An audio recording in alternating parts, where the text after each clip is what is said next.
ဆိုတော့မိဘကျေးဇူးဆိုတဲ့တရားကိုပဲဟောကြားပေးပါမယ်။ယဟန်တဲ့အနေနဲ့လည်းပဲမိမိယဟန်ဖြစ်ကိုတက်လန်းတာဟာယဟန်ဖြစ်ရောက်အောင်လုပ်တာမိဘကျေးဇူးကိုဆက်တယ်လို့ပဲဒကမာကြီးတော်ဦးအနေနဲ့လည်းပဲယနေ့ယဟန်ခံမင်္ဂလာကိုအဓိကထားပြီးတော့ပြုလုပ်တဲ့တန်ဃာတော်ရှင်မြတ်တွေကိုလှူဒန်းတဲ့ဓမ္မစေတီတွေတည်တယ်ပြီးလို့ရှိရင်မိဘနှစ်ပါးကိုအမြတ်တမ်းပေးဝေမယ်ဆိုတာလည်းပဲဒါတနည်းအားဖြင့်မိဘကျေးဇူးကိုဆက်နေတယ်လို့ခေါ်ပါတယ်ဒကမာကြီးတော်ဦးရဲ့သားသမီးတွေအနေနဲ့လည်းပဲမိမိတို့ရဲ့မိခင်ရဲ့ကုသိုလ်ကောင်းမှုမှာဝိုင်းဝန်းပြီးတော့ဝမ်းသာရှင်ပြစွာနဲ့လှုပ်ဆောင်ပေးခြင်းဟာလည်းပဲမိဘကျေးဇူးကိုဆက်တာပဲဒါကြောင့်မို့ဘုန်းကြီးကဖယားရှင်လက်ထက်ကလေးရဲ့ယနေ့တိုင်အောင်မယိုးနိုင်တဲ့တရားတစ်ပုဒ်ဖြစ်တဲ့မိဘကျေးဇူးဆိုတဲ့တရားကိုပဲအဓိကအားဖြင့်ဟောပေးပါမယ်မိဘကျေးဇူးကိုဟောတဲ့နေရာမှာအများမြင်တယ်လို့တက္ကရာဒိဋ္ဌိအားကြီးပြီးတော့အတ္တကြီးပြီးတော့နေခြင်းတဲ့အမြင်နဲ့တော့မြင်လို့မရဘူးပေါ့တချို့ပုဂ္ဂိုလ်တွေကနေသိပ်ပြီးတော့ကျင်းတယ်တက္ကရာဒိဋ္ဌိဆိုတဲ့အတ္တပယ်ခွာနိုင်မှသောတာပန်ရိယာတာဝကဆိုတာဖြစ်ပါတယ်ဒါပေမဲ့တချို့ပုဂ္ဂိုလ်တွေကြတော့မိဘကျေးဇူးကိုသိတော့သိတယ်ဒါပေမဲ့လို့ကိုမိခင်မှမိခင်ကိုဖခင်မှဖခင်ဆိုတဲ့အစွဲလန်းကြီးရှိသွားတဲ့အခါကိုယ့်ရဲ့မိခင်ကိုပဲကျေးဇူးဆက်ရမယ်ကိုယ့်ရဲ့ဖခင်ကိုပဲကျေးဇူးဆက်ရမယ်ကြံတဲ့ပုဂ္ဂိုလ်တွေကြတော့ထဲ့မတွက်ဘူးဆိုရင်ဒီလိုအစွန်းရောက်ဝါဒီဖြစ်သွားရင်လည်းပဲဒါမြတ်စွာဘုရားရဲ့တရားတော်နဲ့ဆန့်ကျင်ပါတယ်ဒါကြောင့်မို့နေချင်းမြောင်းစေတတ်တဲ့အတ္တကြီးမှုဆိုတဲ့တက္ကာယဒိဋ္ဌိကိုပါနိုင်နေမြပါပြီးတော့မိခင်ကိုချစ်မြတ်နိုးတဲ့ပုဂ္ဂိုလ်မိခင်ရဲ့ကျေးဇူးကိုသိတတ်တဲ့အမျိုးသားမျိုးသမီးတယောက်ဟာကြံတဲ့အမျိုးသမီးတွေကိုလည်းပဲမိခင်လိုစိတ်ထားပြီးတော့မိခင်ပေါ်မှာကိုကကျေးဇူးများပြီးတော့မိခင်ပေါ်မှာမေတ္တာရှိတယ်လို့ကြံတဲ့အမျိုးသမီးတွေပေါ်မှာလည်းပဲငါတက်နိုင်နေမြဘာကူညီပေးရမလဲ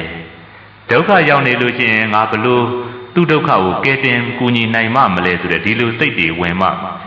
မိဘကျေးဇူးအစစ်မှန်ကိုသိရရောက်ပါတယ်ဖခင်ကိုချင်းမြတ်နိုးတဲ့ပုဂ္ဂိုလ်မျိုးသားမျိုးသမီးတယောက်ဟာလည်းပဲဒီတိုင်းပဲကိုဖခင်ကိုကိုမြတ်နိုးတယ်လို့ကြံတဲ့ပုဂ္ဂိုလ်တွေပေါ်မှာလည်းအောက်ထစ်ဆုံးအပြင်တိရစ္ဆာန်တွေပေါ်မှာတောင်းမှငါဘလို့ကူညီနိုင်မလဲငါအကြောင်းပြုပြီးသူ့ဘဝဘလို့တိုးတက်နိုင်မလဲဆိုတဲ့မေတ္တာအစစ်တွေရောက်နိုင်မှာမိဘကျေးဇူးဆိုတာအမှန်ကန်ဖြစ်ပါတယ်တချို့ပုဂ္ဂိုလ်တွေကြတော့ကိုမိခင်ကိုဖခင်ကိုပဲကျေးဇူးရှင်လို့သတ်မှတ်ပြီးတော့ကြံတဲ့မျိုးသားမျိုးသမီးတွေ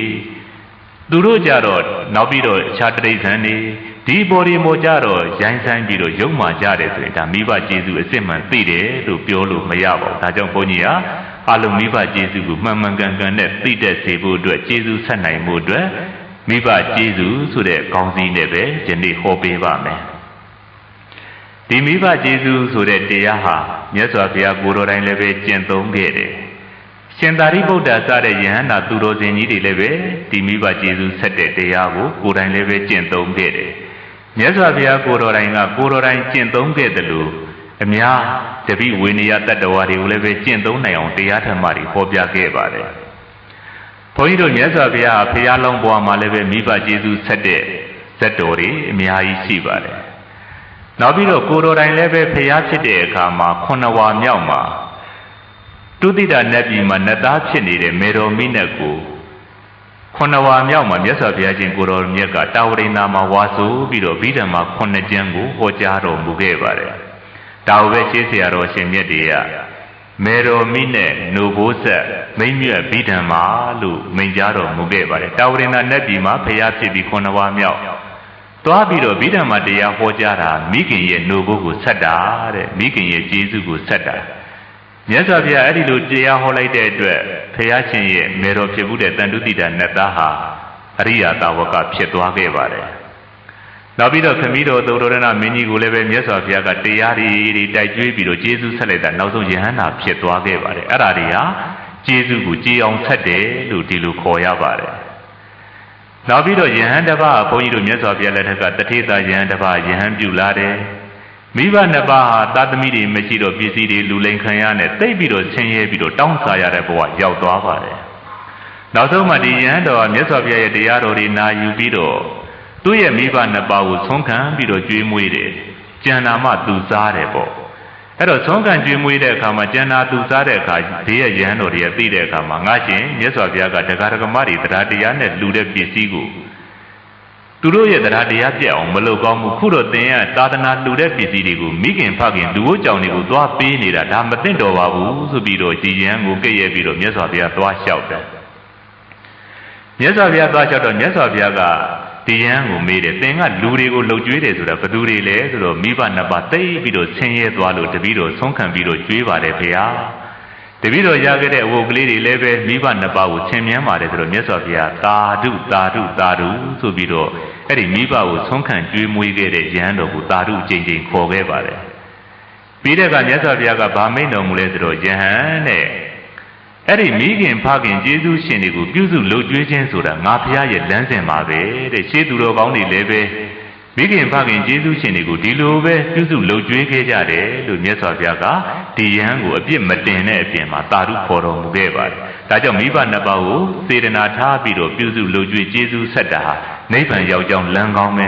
ဘုရားရှင်ရဲ့ကိုတော်မြတ်ရဲ့အနေနဲ့ကြည့်ရင်လည်းပဲဘုရားဖြစ်ဖို့အတွက်ပါရမီတွေဖြည့်ကျင့်တာလို့ဒီလိုပြောလို့ရပါတယ်နောက်ပြီးတော့ဘုန်းကြီးတို့ရဲ့မြတ်စွာဘုရားရှင်ရဲ့လက်ရာတော်ရန်ဖြစ်တဲ့ပညာရာမှာဣတရက်ရတဲ့ရှင်သာရိပုတ္တကိုတော်မြတ်ကြီးကြည်လိုက်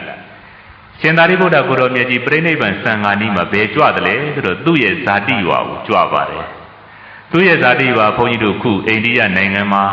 နာလန္ဒာတက္ကသိုလ်ဟောင်းထဲမှာရှင်သာရိပုတ္တအိမ်ယာနေရာမှာဇီရီတည်ထားတာရှိပါတယ်ဘုန်းကြီးတို့လည်းပဲရောက်ခဲ့ပါတယ်အဲ့ဒီရှင်သာရိပုတ္တထိမ့်မဲ့ဖြစ်နေရှင်သာရိပုတ္တမွေးဖွားတဲ့နေရာရှင်သာရိပုတ္တပြိဋိဘံစံတဲ့နေရာမှာခုဇီရီဟောင်းကြီးတစုရှိပါသေးတယ်ခုနာလန္ဒာတက္ကသိုလ်ဟောင်းမှာ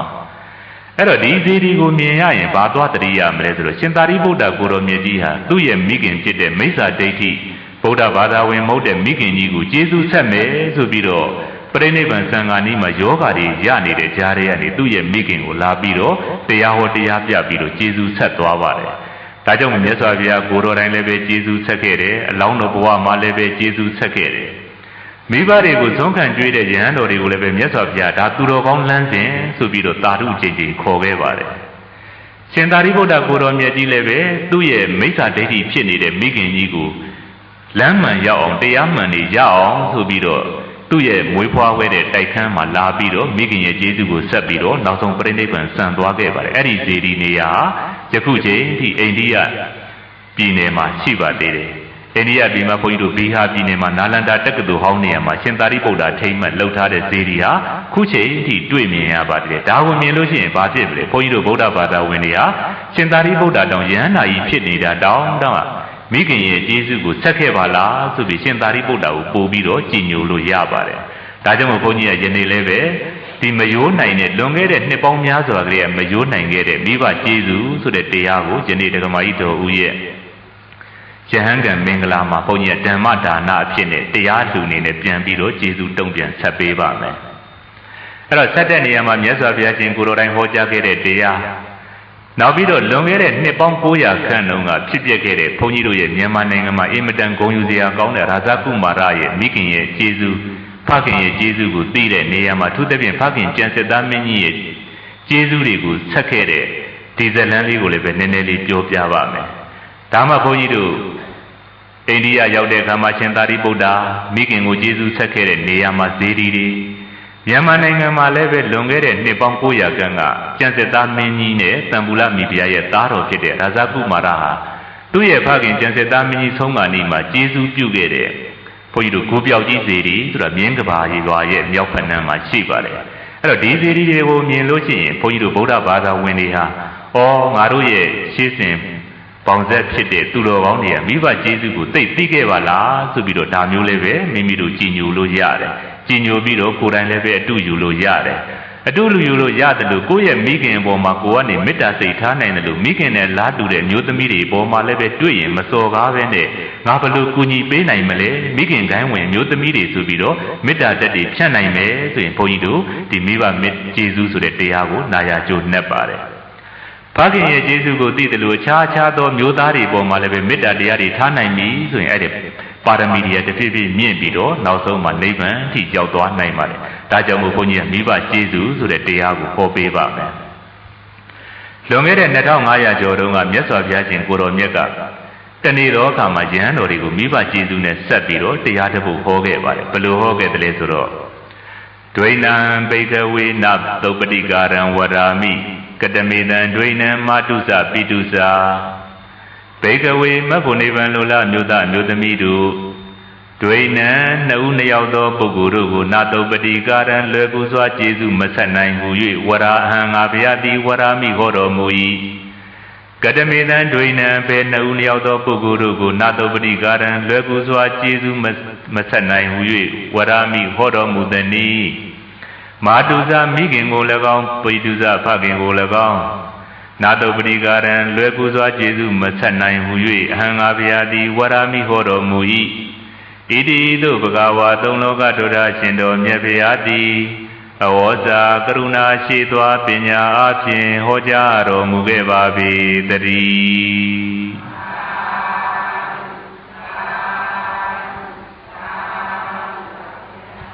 ဘုန်းကြီးတို့ရဲ့ဘုရားရှင်ကိုယ်တော်မြတ်ကကိုယ်တော်တိုင်ကျေးဇူးဆက်ခဲ့တယ်လို့အလောင်းတော်ဘဝတွေမှာလည်းပဲပါရမီဖြည့်စင်ကံအခါတုန်းကတိရစ္ဆာန်ဘဝရောက်တာတောင်မှကျေးဇူးဆက်ခဲ့တယ်သူဝနာတာမဇက်သူဝနာရှင်မင်းသားဖြစ်စဉ်ကလည်းပဲမိဘတွေကျေးဇူးဆက်ခဲ့တယ်ဘုရားဖြစ်တော့လည်းပဲခမည်းတော်နဲ့မေတော်ကိုတရားသူတွေရအောင်ဓမ္မနဲ့ကျေးဇူးကြည်အောင်ဆက်ခဲ့ပါတယ်အဲ့ဒီလိုဆက်ယုံနေမကားပဲနဲ့သူ့ရဲ့တာဝကဖြစ်တဲ့ရှင်ဟန်းတွေရှင်ဟန်းမတွေလူအမျိုးသားအမျိုးသမီးတွေသူတို့ကိုလည်းပဲမိခင်ဖခင်ရဲ့ကျေးဇူးတွေဟာသိပြီးတော့ကြီးမားတဲ့အကြောင်းသိစေခြင်းလို့ဒီတရားကိုဟောတာပါအဲ့တော့မိခင်ဖခင်ရဲ့ကျေးဇူးကိုနားလည်တဲ့မျိုးသားတစ်ယောက်မျိုးသမီးတစ်ယောက်ဟာကြံတဲ့မျိုးသားမျိုးသမီးတွေတစိမ့်တွေပေါ်မှာလည်းပဲမေတ္တာတရားတွေဖြန့်ကျက်သွားနိုင်ပြီဆိုရင်ဒါမေတ္တာစိတ်မေတ္တာမှန်ဖြစ်သွားပါတယ်စောစောပြောသလိုကိုယ့်ရဲ့မိဘနှစ်ပါးကိုပဲမေတ္တာရှိပြီးတော့အခြားသောပုဂ္ဂိုလ်တွေပေါ်မှာတော့အပြစ်တွေမြင်နေတယ်ဆိုရင်ဒါဟာမေတ္တာအစစ်မှန်လို့ပြောရတာခက်ပါတယ်ဒါကြောင့်မြတ်စွာဘုရားကဒွိနံဘိက္ခဝေနတုပတိကာရံဝရာမိကတမေတံဒွိနံမာတုစပိတုစာ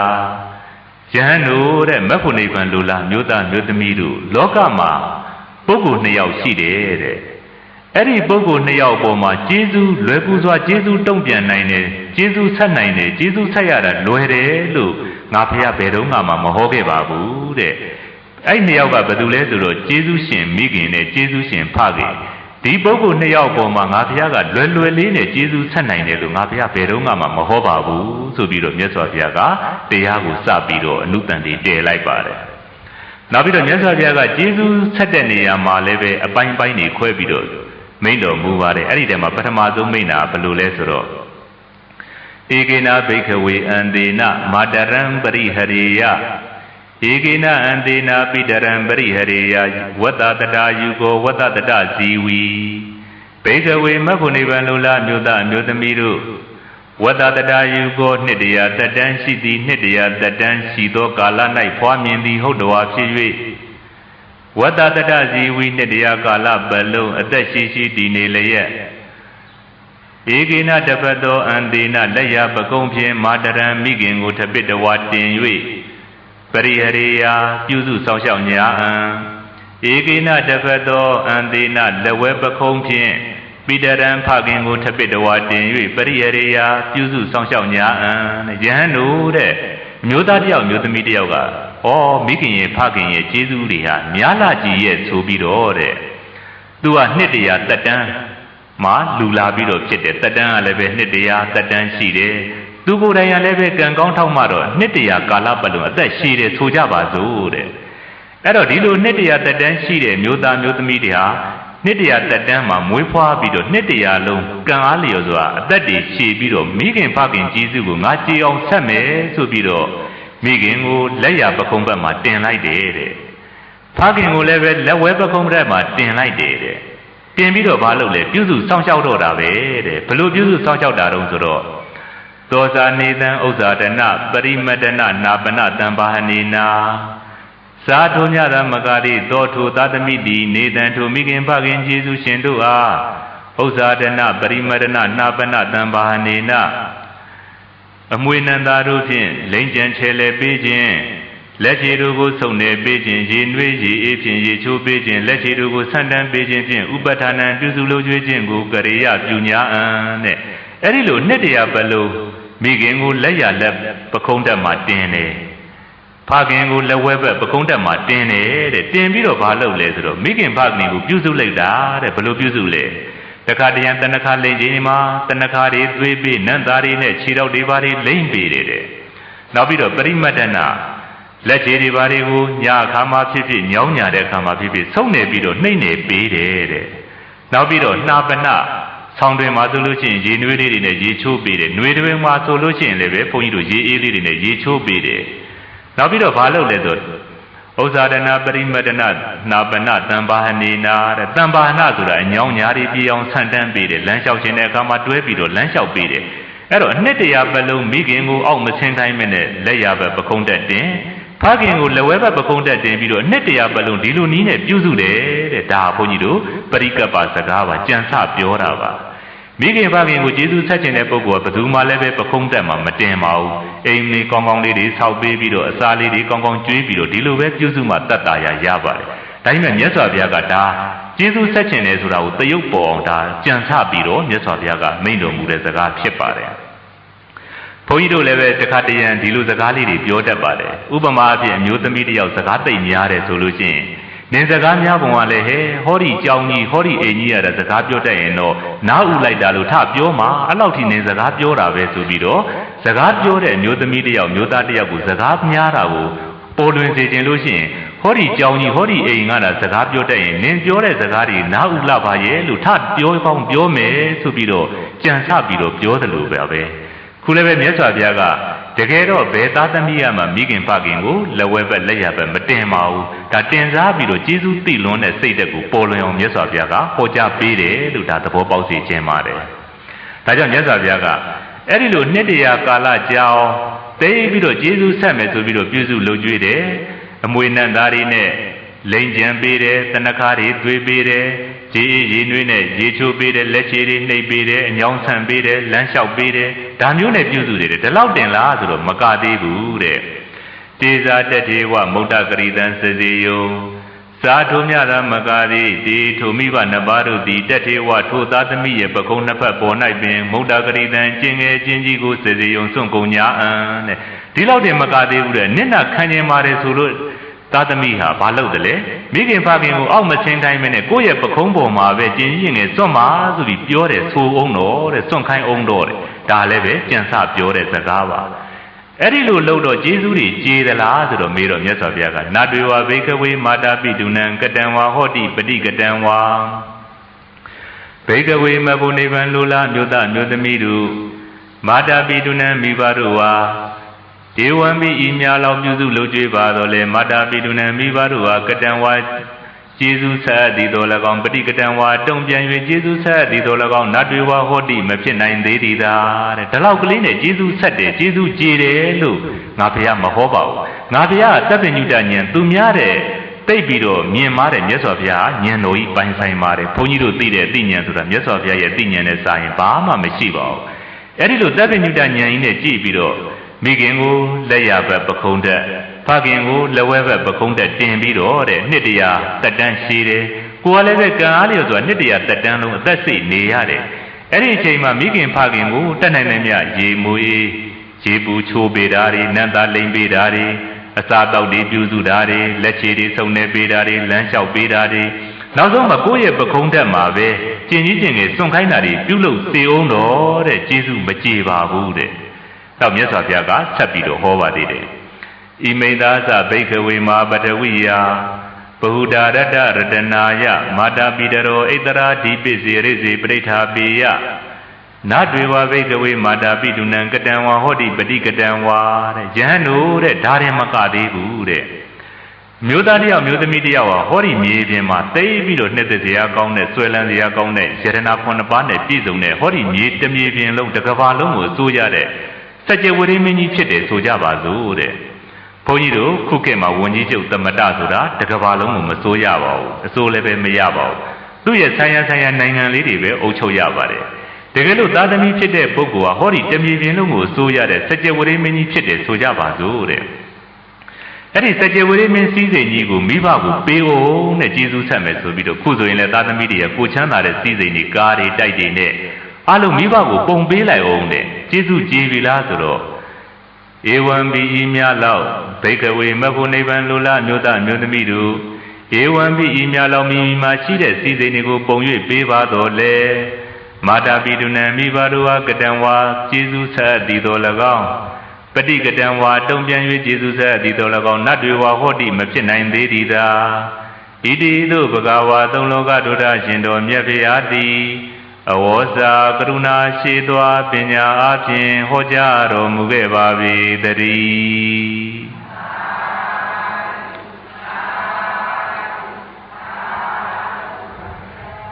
နောက်ဆုံးအဲ့ဒီလိုပြုစုလုပ်ကြွေးယုံနေမကပါဘူးတဲ့ကိုယ်မှရှိနေတဲ့စည်းစိမ်တွေကိုပိုင်တဲ့စည်းစိမ်ကတမြေပြင်လုံးဆိုးရပြီးတော့စကြဝဠာမင်းအဖြစ်ခုခေတ်လိုပြောရင်တော့ဝန်ကြီးချုပ်အဖြစ်သမတရာထူးကြီးတွေရပြီးတော့မိဘကိုအဲ့ဒီရာထူးကြီးတွေလွှဲပေးပြီးတော့ကိုယ်ရှိတဲ့စည်းစိမ်တွေပုံအောပြီးတော့ပေးလိုက်ပါဦးတဲ့ကျေးဇူးကြည်ပြီလားဆိုတော့မကြည်သေးပါဘူးတဲ့ဒါမြတ်စွာဘုရားက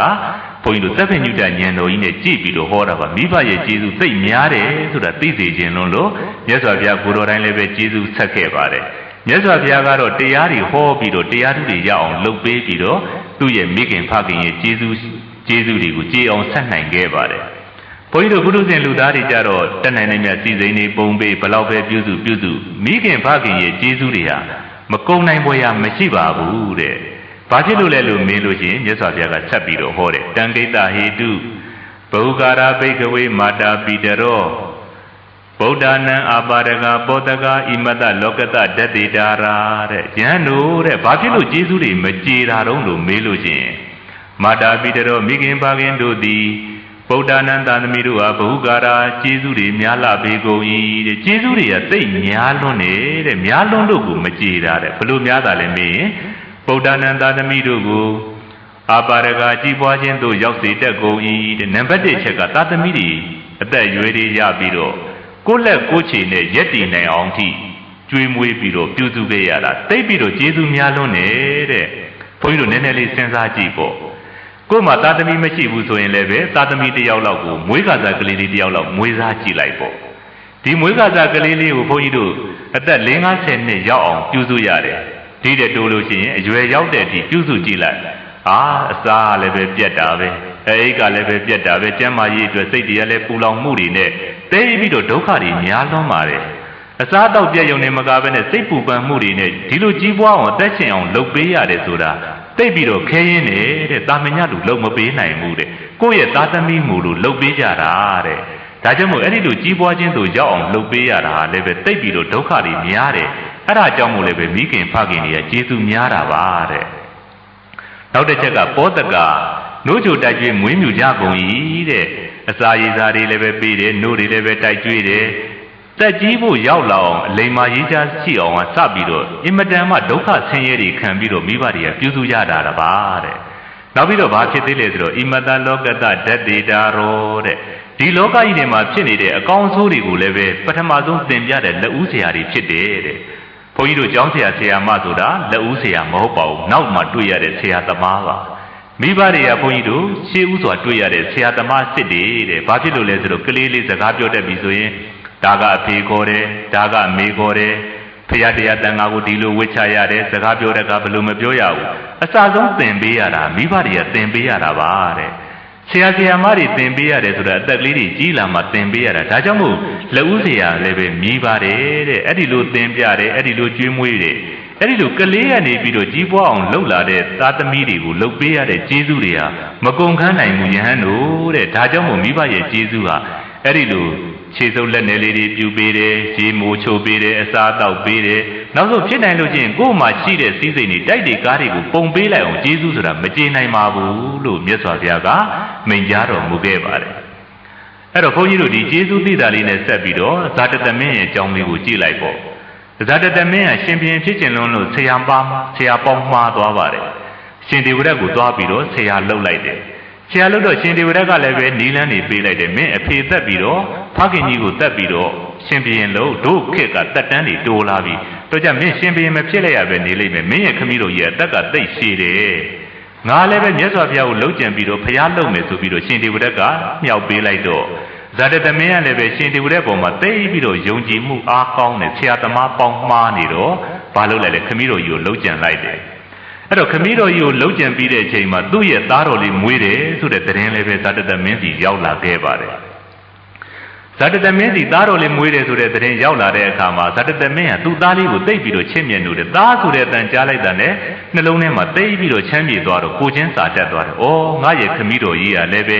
ငါငယ်ငယ်တုန်းကတိတ်ချစ်ရှာမှာပဲလို့အဲ့ဒီလိုတွေးပြီးတော့သူ့ရဲ့ခမီးတော်ကြီးကိုတက်ရာကနေပြီးတော့အမိန်ကနေပြီးတော့လွတ်စေဆိုပြောတော့နောက်ကျသွားပါပြီ။အဲ့ဒီအချိန်မှာခမီးတော်ကြီးကိုလှုပ်ကြံပြီးသွားပါပြီ။ဒါကြောင့်မို့ဒီကိုချင်းစာတယ်ဆိုတာဘုန်းကြီးတို့ကိုတွေးကြမှာကိုချင်းစာလို့ရပါတယ်။အင်မတန်မိုင်မဲတဲ့ဇာတသမင်းဟာသူ့ရဲ့သားလေးဖွားမြင်လာမှမိဘမေတ္တာကိုနားလည်သွားပါတယ်။ဒါကြောင့်မို့မိဘမေတ္တာကိုနားလည်ခြင်းလို့ရှိရင်ကိုယ့်ရဲ့သားသမီးလေးတွေဘယ်လိုပြုစုရတယ်ဆိုတာတွေးကြည့်ပါလို့ဒါမြတ်စွာဘုရားကအနုမာနာနည်းနဲ့ဒီလိုတွေးခိုင်းတဲ့သဘောလည်းပဲပါပါတယ်။ဒါကြောင့်မိခင်ဖခင်ရဲ့ကျေးဇူးတွေကသိပ်များတယ်တဲ့။သင်တို့ကိုငယ်ငယ်လေးကနေကြီးပွားအောင်လုပ်ပေးခဲ့ရတယ်ဘလောက်စောင့်ရှောက်ခဲ့ရတဲ့အစားပြက်အိပ်ပြက်ဒုက္ခမျိုးစုံကိုခါးစီခံပြီးတော့ပြုစုခဲ့ရတာပါယဟန်တို့လို့ဒါမြတ်စွာဘုရားကိုယ်တိုင်ဟောကြားခဲ့ပါတယ်။နောက်ပြီးတော့မြတ်စွာဘုရားရဲ့တရားတွေနားတဲ့အခါယဟန်တွေနားတဲ့အခါမှာမြတ်စွာဘုရားကမိဘရဲ့ကျေးဇူးကိုကြည်အောင်ဆက်လို့မရဘူးဆိုတော့လုံးဝဆက်လို့မရတော့ဘူးလားလို့ထင်စရာရှိတဲ့အတွက်မြတ်စွာဘုရားကကျေးဇူးဆက်တဲ့နေရာမှာကြည်အောင်ဆက်တဲ့နည်းလည်းပဲရှိပါသေးတယ်လို့မြတ်စွာဘုရားကဆက်ပြီးတော့မင်းတော်မူခြင်းနဲ့တရားဆက်ပြီးတော့ဟောပါတယ်။ယောဇာကောဘိက္ခဝေမာတာပိတရောအတ္တတိသတ္တသံပရာယသမာတပေတိနိဝေသေတိပဋိဋ္ဌာပေတိဒုတိလေသီလသံပရာယသမာတပေတိနိဝေသေတိပဋိဋ္ဌာပေတိမေဇရိသာဂသံပရာယသမာတပေတိနိဝေသေတိပဋိဋ္ဌာပေတိဒုပညေပညာသံပရာယသမာတပေတိနိဝေသေတိပဋိဋ္ဌာပေတိဣတဝတာခောဘိက္ခဝေမာတာပိတုနံကတင်္စာဟောတိပฏิကတင်္စာတဲ့ကျေးဇူးဆက်လို့ဟာလုံးဝမကြည်တာတော့မဟုတ်ပါဘူးတဲ့ကြည်အောင်ကျေးဇူးဆက်တဲ့နည်းတွေငါဘုရားထပ်ပြီးတော့ဟောပေးအောင်မယ်ဆိုပြီးမြတ်စွာဘုရားကဆက်လက်ပြီးတော့ယဟန်ပရိသတ်လူပရိသတ်တွေကိုဒီတရားကိုဆက်လက်ပြီးတော့ဟောကြားခဲ့ပါတယ်။သာကောမိခင်ဖခင်တို့ရဲ့ကျေးဇူးရှင်မိခင်ဖခင်တို့ရဲ့ကျေးဇူးကိုကျေပွန်အောင်ဆက်လိုပါမူကားရောခြင်းမျိုးကောင်းသားမျိုးကောင်းသမီးဖြစ်တဲ့သားသမီးသည်အတ္တတိတရတရားမရှိကုန်သောမာတာပိတရောမိခင်ဖခင်ကျေးဇူးရှင်တို့ကိ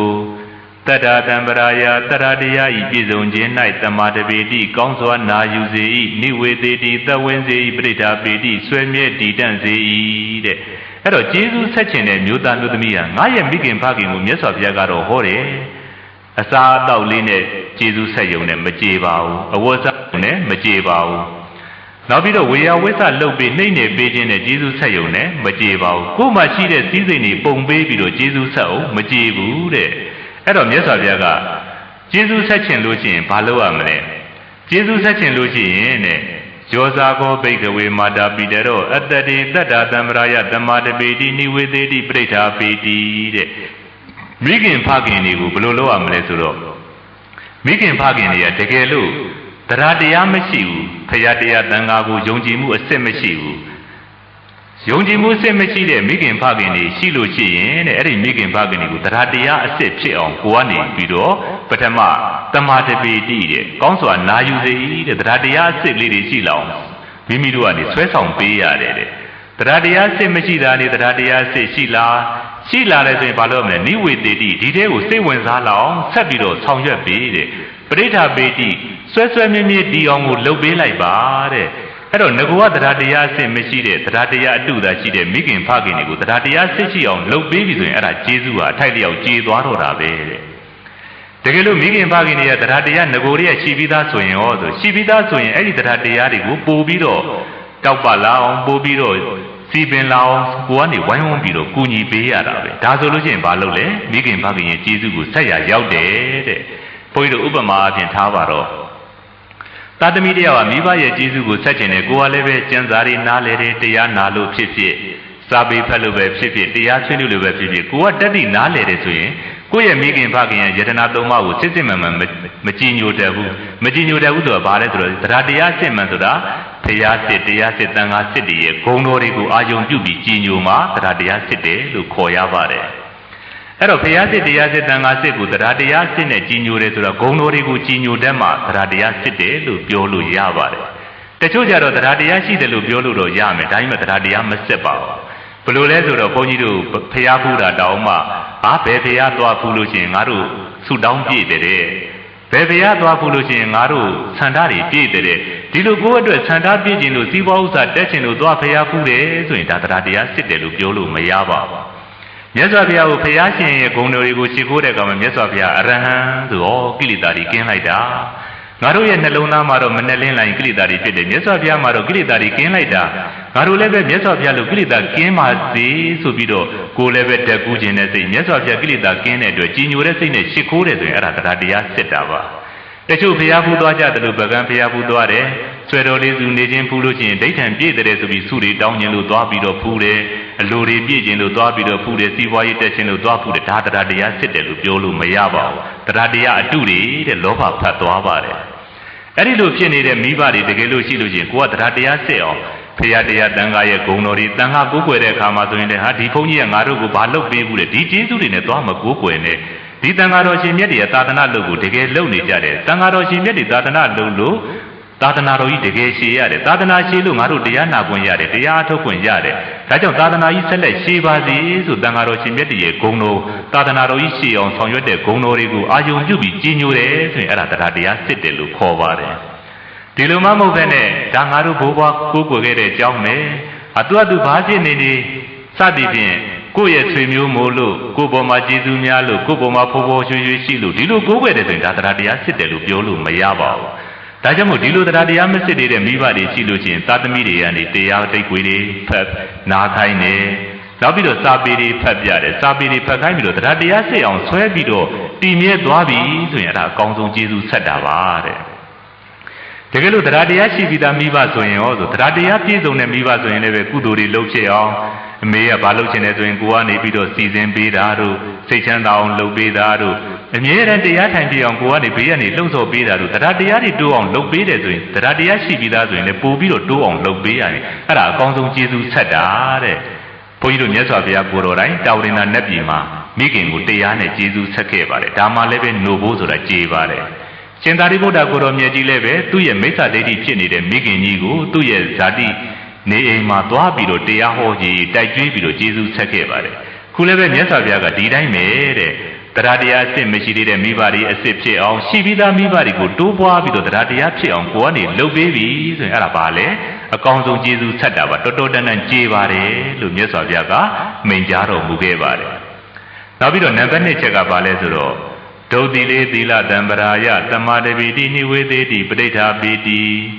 ိဒုတိလေသီလမရှိကုန်သောမာတာပိတတော်မိခင်ဖခင်တို့ကိုသီလတံပရာယသီလတရားဤပြည့်စုံခြင်း၌သမာဓိပိတိကောင်းစွာနာယူစေ၏နိဝေသေတိသတ်ဝင်စေ၏ပဋိဋ္ဌာပိတိဆွေမြဲတည်တံ့စေ၏တဲ့တကယ်လို့မိခင်ဖခင်ဟာသီလမရှိဘူးသူများတက်လည်းပဲတက်လိုက်တာပဲစီးပွားရေးလုပ်တဲ့အခါမှာလည်းပဲမတိမတာသူများဥစ္စာတွေကိုကျောင်းနဲ့ဝယ်တဲ့အခါမှာမတိမတာခိုးလိုက်တာပဲသူတစ်ပါးသားမယားတွေလည်းပဲတွေ့ရင်ပြင်မာတာပဲလိန်ညာလည်းပြောတာပဲအရက်ကလေးကလည်းတောက်လိုက်တာပဲဒီလိုမိဘတွေဆိုရင်သီလတွေလုံးချင်းလောက်ကိုကနေတိတ်ခွေလေးတွေဖွင့်ပြဆရာသမားတန်ဃာတော်ရှင်မြတ်တွေပင့်ပြီးတော့တရားလေးတွေဆွေးနွေးခိုင်းသူတော်ကောင်းဘက်ပအောင်လုပ်ပြီးတော့သီလလုံသွားပြီဆိုရင်အဲ့ဒါအကောင်းဆုံးကျေးဇူးဆက်တာကိုရှိတဲ့စည်းစိမ်တွေပုံပေးတာတဲ့တောင်ကျေးဇူးကြေးပါတယ်တဲ့နောက်ပြီးတော့မြတ်စွာဘုရားကဗာမိန်တော်မူလေဆိုတော့တကယ်လို့သီလရှိပြီးသားမိဘဆိုရင်လည်းပဲသီလတွေဆက်ပြီးတော့စောင့်ထိန်နိုင်အောင်ဥပုံလေးတွေမှာသီလဆောက်တည်နိုင်အောင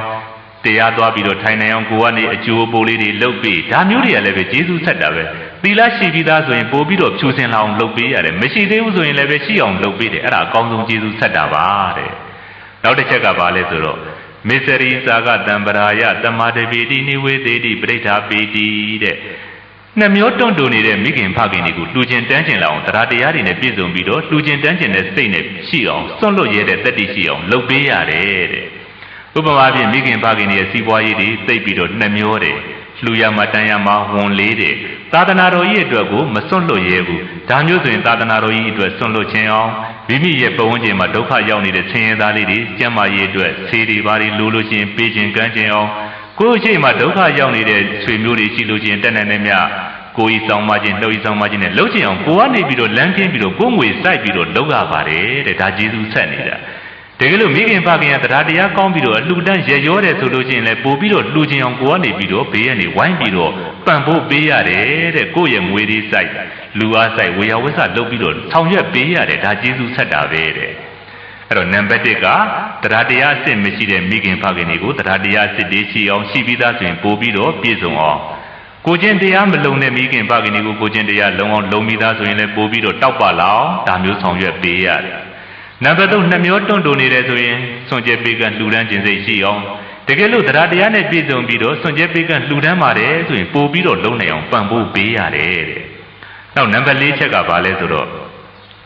ဒုပင်ယေပညာတံပရာယသမာဓပိတိနိဝေသေတိပရိဒါပေတိတဲ့ပညာမရှိတဲ့မိခင်ဖခင်တွေကိုပညာနဲ့ပြည့်စုံအောင်လုပ်ပေးရတယ်ပညာရှိပြီးသားဆိုရင်ပို့ပြီးတော့အတောက်ပလောင်ကိုကနေဝိုင်းဝန်းပြီးတော့ဆောင်ရွက်ပေးရတယ်တဲ့ဒီနေရာမှာဘုန်းကြီးပြောချင်တာကပညာဆိုတာဘာကိုပြောတာလဲဘီဘွဲ့ကိုပြောတာလားဒေါက်တာဘွဲ့ပြောတာလားမဟုတ်ပါဘူးတန်ဃာတော်ရှင်မြတ်တွေဆိုရင်လည်းပဲဓမ္မတရိယဘွဲ့ကိုပညာခေါ်တာလားမဟုတ်ပါဘူးဘီဝန္တာဘွဲ့တိပိဋကဒရဘွဲ့ဒါပညာမဟုတ်ပါဘူးပညာအစစ်ဆိုတာဘာလဲဆိုတော့ကုသိုလ်ကိုကုသိုလ်မှန်သိတာအကုသိုလ်ကိုအကုသိုလ်မှန်သိတာဒါပညာအစစ်ပါပဲဒါကြောင့်မို့ဒီပညာအစစ်ရှိဖို့အတွက်ကိုယ်ကနေလုပ်ပေးရတယ်တဲ့ပညာအစစ်ရှိဖို့လုပ်ပေးတဲ့နေရာမှာတရားဆွေးနွေးတာတို့စောစောကပြောတဲ့တရားတိတ်ခွေလေးတွေနားပေးတာတို့တန်ဃာတော်ရှင်မြတ်တွေတရားဟောတဲ့အခါခေါ်ယူပြီးတော့နားခိုင်းတာတို့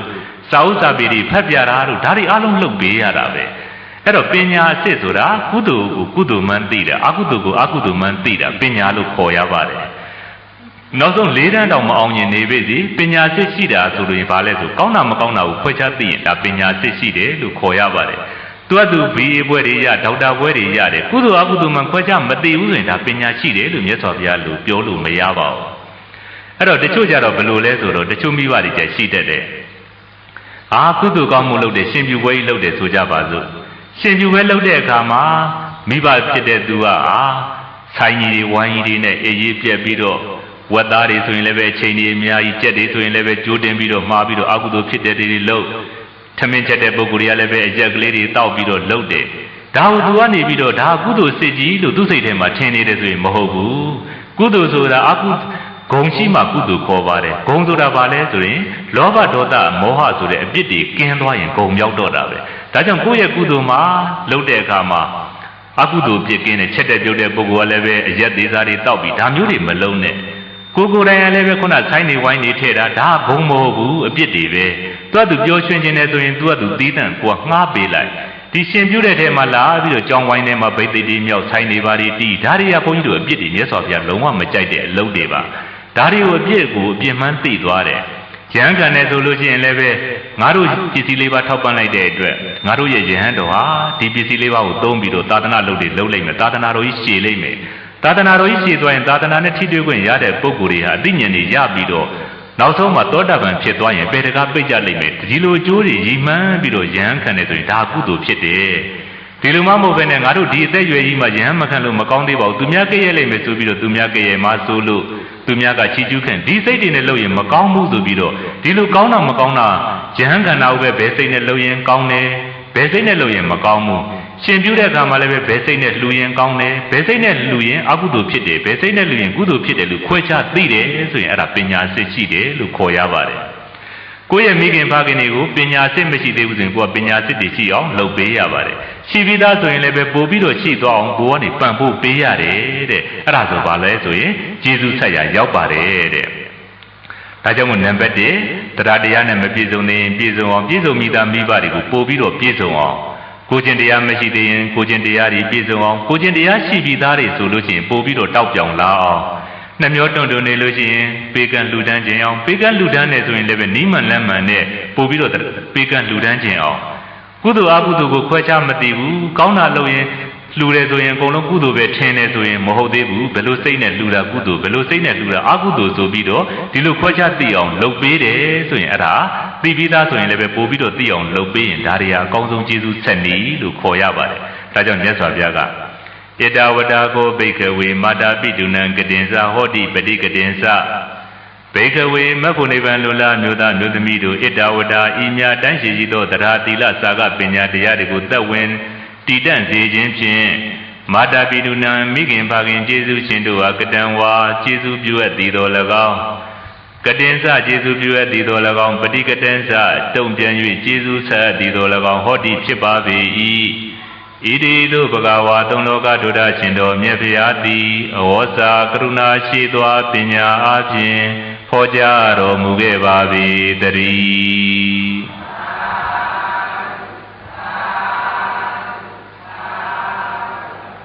ဒါကြောင့်မိခင်ဖခင်တွေကိုအနှစ်တရာပလုံပကုံးထက်မှတင်ပြီးတော့ကျွေးမွေးတယ်ပြူစုတယ်ကျင်ကြီးကျင်ငယ်ဒီပေါ်မှာပဲစွန့်စေတယ်ကိုယ်မှရှိတဲ့စည်းစိမ်တွေပုံပေးတယ်ဒါကျေးဇူးမကြေသေးပါဘူးတရားသီလစာကပညာမပြည့်စုံတဲ့မိဘကိုပြည့်စုံအောင်ပြည့်စုံမိသားမိဘကိုပို့ပြီးတော့ပြည့်စုံအောင်လုံးမကျေးဇူးဆက်ရရောက်တယ်ဆိုတာမြတ်စွာဘုရားကသူ့ရဲ့တာဝကဗုဒ္ဓဘာသာဝင်တွေကိုသိစေခြင်းလို့ရိုးရိုးကျေးဇူးဆက်နည်းနဲ့အမျက်ဆုံးကျေးဇူးဆက်နည်းဆိုတာမြတ်စွာဘုရားကခွဲခြားပြီးတော့ဟောကြားခဲ့ပါတယ်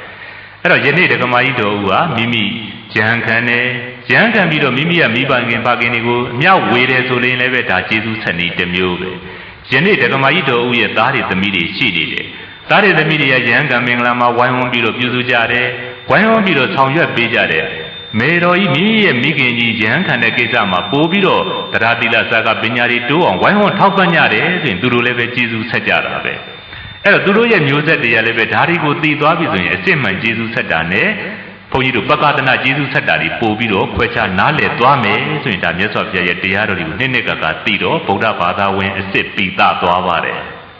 ်ဒါနဲ့ဆက်ပြီးတော့ဘုန်းကြီးဟာအင်မတန်ဂုဏ်ယူစရာကောင်းတဲ့ဘုန်းကြီးတို့ရဲ့ပကံခေတ်ကအဖြစ်ပြက်ကလေးလွန်ခဲ့တဲ့နှစ်ပေါင်း900ခန့်ကဖြစ်ပျက်လေးတစ်ခုကိုနည်းနည်းလေးပြောပြပါမယ်ဘုန်းကြီးတို့နောယထာမင်းနဲ့ရွာဆန်တဲ့အခါမှာသူ့ရဲ့သားဖြစ်တဲ့စောလူမင်းနန်းတက်တခါစောလူမင်းမရှိတဲ့အခါမှာကျန်စစ်သားမင်းကြီးနန်းတက်တယ်ပေါ့ကျန်စစ်သားမင်းနန်းတက်တဲ့နှစ်ကဘုန်းကြီးတို့ခုဆိုရင်ခရစ်နှစ်က2008ခုနှစ်ရှိပါပြီကျန်စစ်သားမင်းနန်းတက်တဲ့နှစ်ကဘုန်းကြီးတို့တက္ကရာခရစ်တက္ကရာက1084ခုနှစ်မှာနန်းတက်ပြီးတော့ခရစ်တက္ကရာ1113ခုနှစ်လောက်မှာနေရွာဆန်တယ်ဆိုတော့နှစ်ပေါင်း28နှစ်လောက်ဝန်းကျင်ကလွန်ခဲ့တဲ့နှစ်ပေါင်း900ခန့်လောက်ကနန်းတက်ခဲ့ပါတယ်အဲ့တော့ကျန်စစ်သားမင်းကြီးမှာဘုန်းကြီးတို့မိဖုရားတွေရှိတဲ့ထဲမှာဘယ်သူရှိသလဲဆိုတော့တရိလောကဝတ္တန်တကဒေဝီဆိုတဲ့တန်ပူလမိဖုရားပေါ့ဘုန်းကြီးတို့ရှိခဲ့တယ်တန်ပူလမိဖုရားမှာလည်းပဲသားတစ်ယောက်ဖွားမြင်ခဲ့တယ်ရာဇာကုမာရတဲ့အဲ့ဒီရာဇာကုမာရရဲ့အကြောင်းလေးကိုသိလို့ချင်းဘုန်းကြီးတို့အင်မတန်မှကြည်ညိုစရာကောင်းပါတယ်ခုလည်းပဲဘုန်းကြီးတို့ပကံကိုဖျားဖူးသွားလို့ရှိရင်အဲ့ဒီမြင်းကဘာရွာရဲ့မြောက်ဘက်မှာဘုန်းကြီးတို့ဂူပြောက်ကြီးဖျားဆိုတာရှိပါတယ်အဲ့ဒီဂူပြောက်ကြီးဖျားကျန်စစ်သားမင်းကြီးရဲ့သားဖြစ်တဲ့ရာဇာကုမာရတည်သွားတဲ့ဇေဒီတော်ပါအပြောက်ဒီအမွမ်းနေနဲ့ဆန်းကျဲတဲ့ဖျားအဲ့ဒီဂူပြောက်ကြီးဖျားကိုရာဇာကုမာရကတည်သွားတဲ့အခါမှာဘုန်းကြီးတို့ပကံဖျားဖူးလို့ရှိရင်အဲ့ဒီဂူပြောက်ကြီးဖျားမြတ်ဇေဒီရဲ့အနီးမှာရှိတဲ့ဂူပြောက်ကြီးဖျားပေါ့အဲ့ဒီဖျားကိုရောက်လို့ရှိရင်ဘာတွေ့ရမလဲဆိုရင်စိတ်ထဲမှာမှန်းပြီးတော့ရာဇာကုမာရရဲ့ဖခင်ရဲ့ကျေးဇူးကိုသိတတ်ပုံမိဘကျေးဇူးရဲ့သိတတ်ပုံတွေကအဲ့ဒီဂူပြောက်ကြီးဇေဒီတော်ဟာတတ်တည်ဖြစ်တဲ့ခုချိန်ဒီတည်နေပါတယ်နောက်တစ်ချက်ကလည်းပဲလောဘဒေါသမောဟတွေသိပြီးတော့ကင်းစင်တဲ့မင်းသားရဲ့တယုတ်တွေလည်းပဲဒီဇေဒီတော်မှာထင်ဟပ်နေပါတယ်နောက်ပြီးတော့အလောင်းစီသူနဲ့သူနဲ့ဟာလောင်းစီသူကကျန်စစ်သားမင်းကြီးရဲ့မြေးဖြစ်ပါတယ်ရာဇာကုမာရကကျန်စစ်သားမင်းရဲ့သားရင်ဖြစ်ပါတယ်ဒါပေမဲ့ကျန်စစ်သားမင်းကြီးကသူ့ရဲ့မြေးဖြစ်တဲ့လောင်းစီသူကိုပဲငလေးကလေးဘဝကလေးကထီနန်းလွှဲပြီးတော့သားရင်ဖြစ်တဲ့ရာဇာကုမာရကိုထီနန်းမလွှဲခဲ့ပါဘူးနောက်ဘုန်းကြီးတို့ဒီကျန်စစ်သားမင်းကြီးကစကားဆက်တိုင်းလည်းပဲမိန့်တော်မူတဲ့စကားလေးတစ်ခုရှိတယ်ခုလက်ရှိထီနန်းစည်းစိမ်တွေဟာတဲ့ငါရဲ့ထီနန်းမဟုတ်ဘူးတဲ့ငါရဲ့မြေးတော်လေးဖြစ်တဲ့အလောင်းစီသူရဲ့ထီနန်းတွေဖြစ်တယ်ငါကမြေးတော်လေးရဲ့ကိုယ်စားရင်ခွင်ပိုက်စောင့်ရှောက်နေရတဲ့နန်းတော်ကြီးရဲ့အဆောင်ရှောက်တာဖြစ်ပါတယ်ဆိုပြီးတော့သူ့ကိုယ်သူနန်းတော်ရဲ့အဆောင်ရှောက်ရှင်ဘုရင်စည်းစိမ်တွေရဲ့အဆောင်ရှောက်တကယ်ရှင်ဘုရင်ဖြစ်တတ်တဲ့ပုဂ္ဂိုလ်သူ့ရဲ့မြေးတော်ဖြစ်တဲ့လောင်းစီသူပဲဆိုပြီးတော့မကြလောင်းစီသူကလေးဘဝကလေးကဒီလိုမိန့်တော်မူတဲ့စကားလေးရှိခဲ့တယ်ပေါ့ဘုန်းကြီးတို့ပြောချင်တာကဘာလဲဆိုတော့ရာဇာကုမာရရဲ့အကြောင်း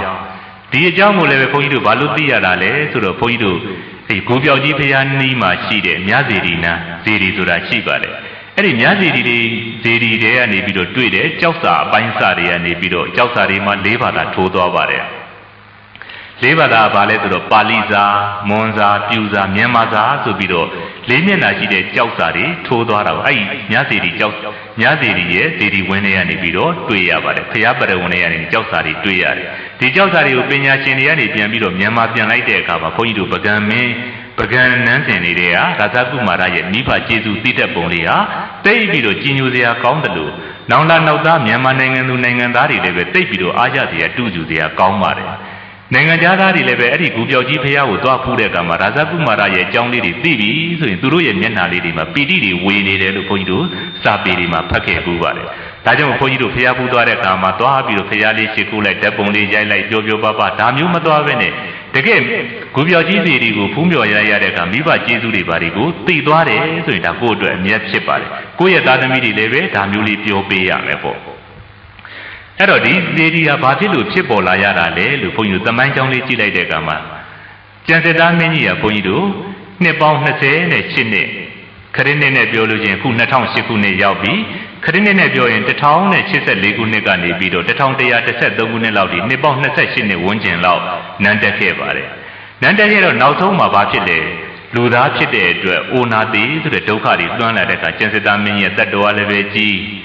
းတိုင်းပြည်အုပ်ချုပ်လာတယ်လည်းပဲပင်ပန်းလာတဲ့အခါမှာသိပြီးတော့ဒုက္ခတွေများပြီးတော့အိုမင်းမစွမ်းဖြစ်ပြီးတော့နောက်ဆုံးမှာကျမ်းမာရေးမကောင်းဘူးဆိုကြပါလို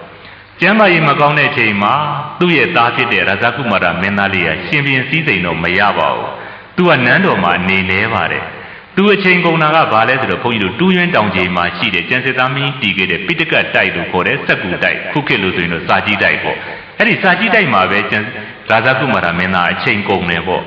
့တခါတရံမှာဘာဖြစ်လဲသူစားရတဲ့ဒီခရိုင်ရှင်ခုနှစ်ခုကိုသွားပြီးတခါတရံကျောင်းပြူရက်ကိုသွားနေတယ်နန်းတွင်းမှာအဝင်ထွက်သိပ်ပြီးတော့နဲပါတယ်အချိန်ကြီးသမျှပိဋကတ်တိုက်စာကြီးတိုက်ထဲမှာပဲသူ့ဘဝကိုမြုပ်နှံထားတော့စာပေနဲ့ထိတွေ့တဲ့ပုံကိုဆိုတော့ဘာဖြစ်လဲစိတ်ထားလေးရဲ့သိပြီးတော့နူးညံ့တာ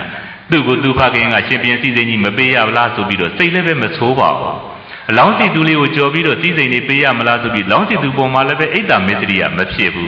အဲ့တော့သူ့ရဲ့ခမည်းတော်ကြီးအိယာထဲမှာလဲနေပြီကျမ်းမာရေးမကောင်းဘူးဆိုကြားတော့ရာဇကုမာရမင်းသားလေးကဘာလုပ်လဲဆိုတော့သူ့ရဲ့မိခင်ပိုင်ခဲ့တဲ့လက်ဝတ်လက်စားတွေကိုထုခွဲပြီးတော့ရွှေအစ်စ်နဲ့လုပ်တဲ့ဆင်းတုတော်လေးကိုထုဆက်လိုက်ပါတယ်ရွှေစစ်နဲ့ဆင်းတုတော်လေးကိုပူဇော်ပြီးတဲ့အခါမှာရှင်ရဟန်းမှုရှိတဲ့တန်ဃာတော်ရှင်မြတ်မထေရကြီးတတ်တော်ရှိမထေရကြီးတွေကိုနန်းတွင်းကိုပင်းပြီးတော့သူကိုယ်တိုင်လည်းပဲအဲ့ဒီရွှေစင်လေမန်းလေးထဲမှာရွှေစင်ကျုပ်တုပွားဒီရွှေစင်စစ်နဲ့ထူထားတဲ့ဖျားရှင်ရုပ်ပွားတော်လေးကိုကိုင်းပြီးတော့နန်းတော်ထဲဝင်လာခဲ့ပါတယ်နန်းတော်ထဲရောက်ပြီဆိုလို့ချင်းသူ့ရဲ့ခမည်းတော်ကျန်စစ်သားမင်းကြီးကိုဒီစေတီတော်လေးမြင်အောင်ရုပ်ပွားတော်လေးမြင်အောင်အမြင်လေးခုံလေးပေါ်မှာတင်ပြီးတော့ခမည်းတော်ကိုလျှောက်ပါတယ်ခမည်းတော်မင်းကြီးတဲ့ခမည်းတော်မင်းကြီးဟာကျွန်ုပ်ရဲ့မေတော်ဖြစ်တဲ့တန်ပူလမိဖုရားကိုကျွန်သုံးရွာနဲ့လက်ဝတ်လက်စားတွေပေးခဲ့ပါတယ်တဲ့အဲ့တော့မေတော်နေရွာဆန်တဲ့အခါမှာခမည်းတော်မင်းကြီးကသားတော်ကိုမေတော်ရဲ့ပစ္စည်းဖြစ်တဲ့လက်ဝတ်လက်စားတွေနဲ့ဟောဒီကျွန်သုံးရွာကိုပေးခဲ့ပါတယ်ခုခမည်းတော်ရဲ့ကြွေးကျေးဇူးမွေးကျေးဇူးတွေကိုကျွန်တော်မျိုးကဆက်ချင်တဲ့အတွက်တဲ့ခမည်းတော်ပေးခဲ့တဲ့မေတော်ရဲ့ပစ္စည်းတွေဟောဒီရွှေတဲ့ငွေတွေကိုထုခွဲပြီးတော့ရွှေစင်းတုတော်တစုရုပ်ပွားတော်တစုထုလုပ်ခဲ့ပါတယ်ဒီဟာကခမည်းတော်ကြီးကိုးကွယ်ဖို့အတွက်ခမည်းတော်ကြီးအတွက်တသက်ပူဇော်ခဲ့တာပါတဲ့နောက်ပြီးတော့ခမည်းတော်ပေးခဲ့တဲ့ရွာသုံးရွာကိုလည်းပဲဟောဒီဇေဒီတော်ကိုပူဇော်ပါတယ်တဲ့လှူပါတယ်ရွာသုံးရွာမှာရှိတဲ့ကျွန်းတွေပါတွေကဟောဒီဇေဒီတော်ကိုပြုစုလုပ်ကျွေးကြပါလိမ့်မယ်ဒါကြောင့်မို့ခမည်းတော်ကြီးဟာတာရုခေါ်တော်မူပါဆိုပြီးတော့လျှောက်တယ်လျှောက်ပြီးတဲ့အခါမှာဘာလုပ်လဲဆိုတော့ရှင်ရဟန်းမှုရှိတဲ့တန်ဃာတော်ရှင်မြတ်တွေထံမှာခမည်းတော်ကြီးကိုနောက်ကနေပြီးတော့ရဇကုမာရမင်းသားလေးကထိမ့်ပြီးတော့သီလခံယူဆောက်တည်တယ်နောက်ပြီးတော့ပရိတရားတွေနာယူကြတယ်ပရိတရားနာယူပြီးတဲ့အခါတရားနာယူပြီးတဲ့အခါမှာအမျှဝေပြီးတော့ရေစက်ချတဲ့အခါကျန်စစ်သားမင်းကြီးဟာဝမ်းမြောက်ဝမ်းသာနဲ့တာဓုဆိုပြီးတော့၃ချိန်ခေါ်ခဲ့ပါတယ်သူ့ရဲ့သားလေးရဲ့ကျေးဇူးသိတဲ့ဟာတွေကိုတွေးပြီးတော့အားတွေလည်းပဲရှိလာတယ်လို့ခံစားခဲ့ရပါတယ်နောက်မကြာမီပဲဘာဖြစ်တယ်လဲဘဝတစ်ပါးပြောင်းသွားခဲ့ပါတယ်အဲ့တော့ရာဇကုမာရမင်းသားလေးဟာကြည့်လိုက်နော်ဘုန်းကြီးတို့ပုထုဇဉ်တဘာဝဆိုလို့ရှိရင်ခမည်းတော်ဖြစ်တဲ့ကျန်စစ်သားမင်းကြီးဟာတာရင်ဖြစ်တဲ့ရာဇကုမာရကိုထီနှံဥစ္စာမပေးခဲ့ပါဘူးမြေရင်ကိုပေးခဲ့တယ်ဘုန်းကြီးတို့ဒီနေရာမှာကိုချင်းစာကြည့်လိုက်ကိုယ့်ရဲ့မိဘတွေကကိုယ့်ကိုမပေးဘဲနဲ့ဒီမြင့်မောင်နှမတွေပေးလို့ရှိရင်ခုခေတ်မှာဘာဖြစ်လဲတန်ဖိုးဖြတ်လို့ရတဲ့ပစ္စည်းဥစ္စာကိုကြောင်းပြပြီးတန်ဖိုးဖြတ်လို့မရတဲ့မေတ္တာတွေမောင်နှမချင်းချင်းသူကပိုးပြီးတော့ရတယ်ငါကပိုးပြီးတော့ရတယ်နဲ့ပြဿနာတက်နေတဲ့ခေတ်ကြီးထဲမှာရာဇကုမာရမင်းသားလေးရဲ့တကယ်အထွတ်ထိပ်ဖြစ်တဲ့ထီးနှံစည်းစိမ်ဥစ္စာကြီးကိုသူ့ပေါ်မပေးခဲ့တဲ့ဖခင်ပေါ်မှာသေကာနီးမှာကျေးဇူးသိတတ်တယ်ဆိုတာဘုန်းကြီးတို့မြန်မာနိုင်ငံမှာဘလောက်ဂုဏ်ယူစရာကောင်းတယ်ဆိုတာဒါဘုန်းကြီးသိစေခြင်းလို့ယနေ့မိဘကျေးဇူးဆိုတဲ့တရားမှာထည့်ပြီးတော့ဟောပေးရခြင်းဖြစ်ပါတယ်ဘုန်းကြီးတို့ခုခေတ်မှာကြတော့မိဘကညီလူမြလူပေးတာတောင်မှသူကကြီးရတယ်ငါကငယ်ငယ်ရတယ်နဲ့အင်မတန်မှတန်ဖိုးဖြတ်လို့မရတဲ့တန်ဖိုးကြီးမားတဲ့မေတ္တာတရားတွေကိုမောင်နှမချင်းချင်းရဲ့မေတ္တာတွေကိုတန်ဖိုးဖြတ်လို့ရတဲ့ဘာမှတန်ဖိုးမရှိတဲ့ပစ္စည်းဥစ္စာအကြောင်းပြုပြီးတော့မခေါ်နိုင်မပြောနိုင်ဖြစ်နေရတဲ့ဘဝ ခုချိန်မှာဘာဖြစ်တယ်လဲလို့မေးရင်ရာဇကုမာရမင်းသားလေးကသူ့ကိုထိနှံစည်းစိမ်မပေးခဲ့တဲ့ဖခင်ကြီးကိုပဲ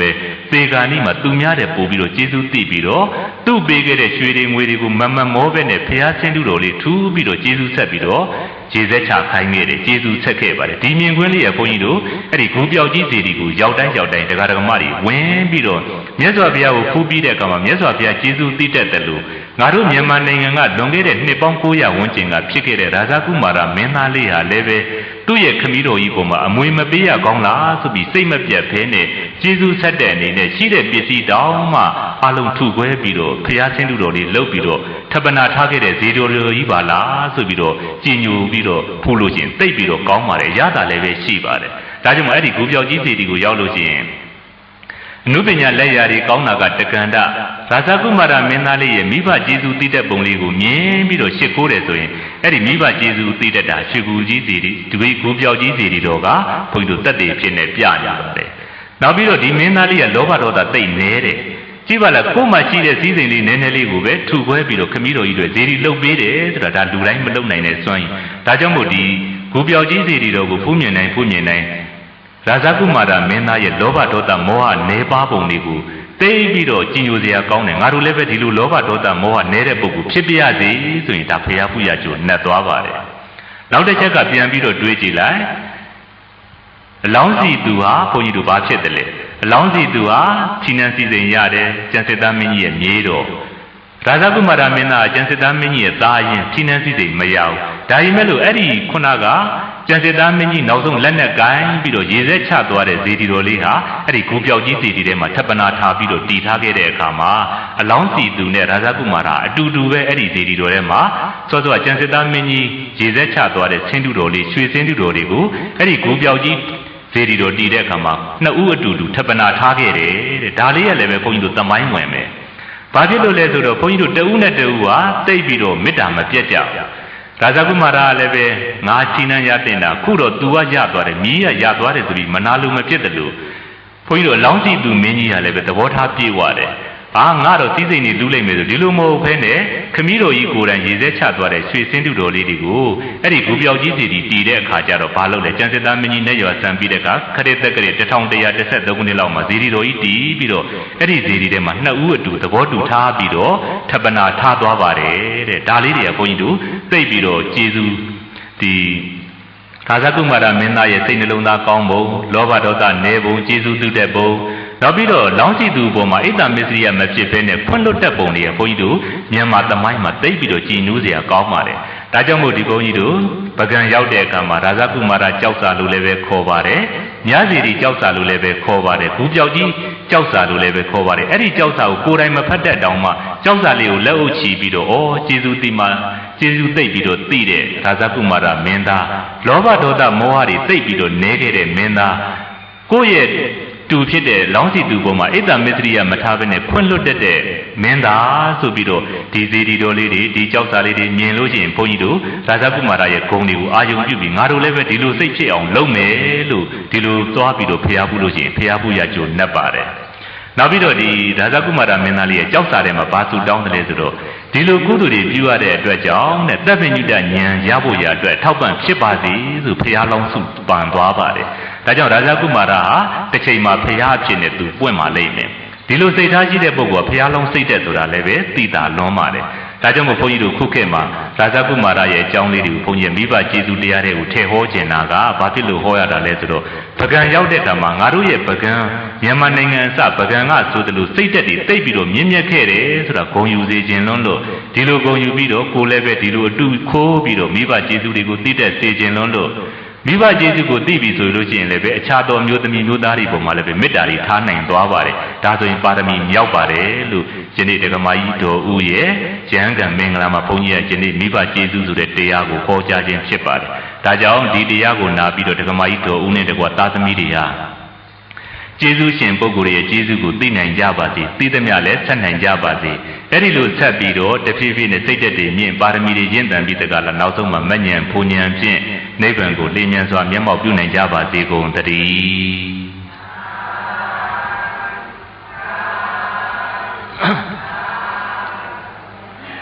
ကယနေ့ပြုတဲ့ကုသိုလ်တွေဟာလည်းပဲနိဗ္ဗာန်အတွက်ထောက်ပံ့ဖြစ်ပါစေလို့အာယုံပြုပြီးရည်စက်ချကြစို့